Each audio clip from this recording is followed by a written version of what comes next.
The next disease we're going to cover is known as al-hazd, which means mocking other people. But just so that I'm specific, so that you know exactly what this disease is, al-hazd is when you say something with your speech or do something with your actions to mock other people with the sole purpose of hurting them. That's your intention, to hurt them. And that's why this disease always comes from a position of arrogance, because you're essentially looking for people's faults, picking at them, and you pick out their weaknesses and their insecurities, and then you intentionally try and hurt them with it.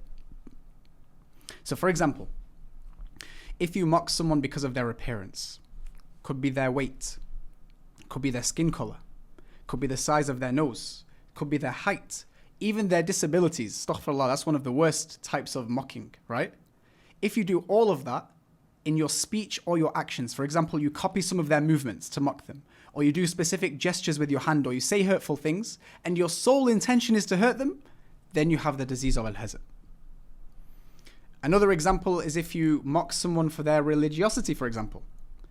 Could be that someone is doing good deeds and you mock that, because maybe they give a small amount in charity because they're poor, and you mock them and you say, what's your contribution going to even do?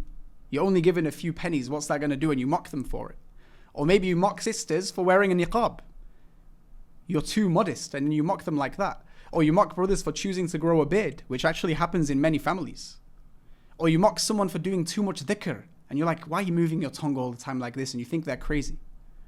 If you do any of that with the sole intention of hurting that person, whether that be because you want them to stop or for any other reasons, then that is the disease of al-hazd.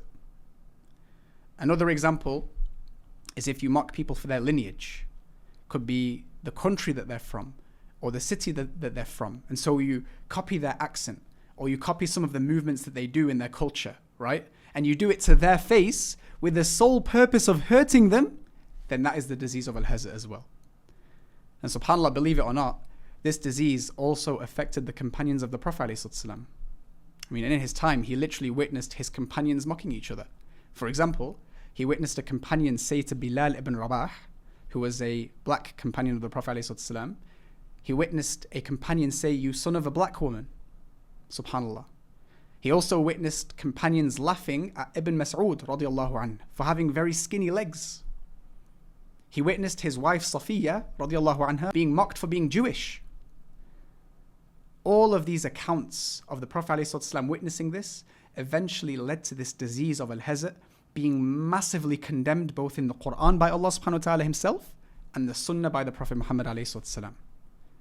As for the Quran, Allah says, يَا أَيُّهَا الَّذِينَ آمَنُوا لَا يَسْخَرْ قَوْمٌ مِّن قَوْمٍ عَسَىٰ أَن يَكُونُوا خَيْرًا مِّنْهُمْ. O believers, do not let people ridicule or mock, have this disease towards other people, because perhaps they may be better than them. The Prophet ﷺ was once giving some very serious advice. It was a very serious situation.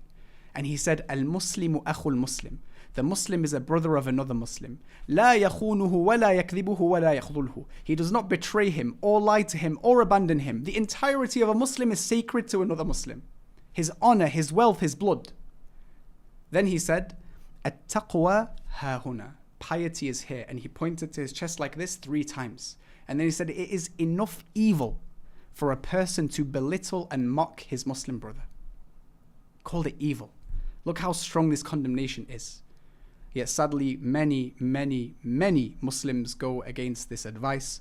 And for those who do go against this advice, know that the consequence is very severe. The Prophet Muhammad ﷺ, he said, and really just put yourself in this situation if you have this disease. He said, وَمَنْ كَشَفَ عَوْرَةَ أَخِيهِ كَشَفَ اللَّهُ عَوْرَتَهُ حَتَّى يَفْضَحَهُ بِهَا فِي بَيْتِهِ. Whoever exposes the faults of his Muslim brother, Allah will expose his faults even by revealing the sins he committed in the privacy of his own home. Know that when you pick out other people's weaknesses and you try and hurt them for it, wallahi, it's only a matter of time before your weaknesses and your faults are exposed to, whether that be in the dunya or the akhirah. And so to summarize, al-hazd is the disease where you mock other people with the sole intention of hurting them, whether that be in your actions or in your speech. It's enough that you say something with a specific tone for it to be hazd.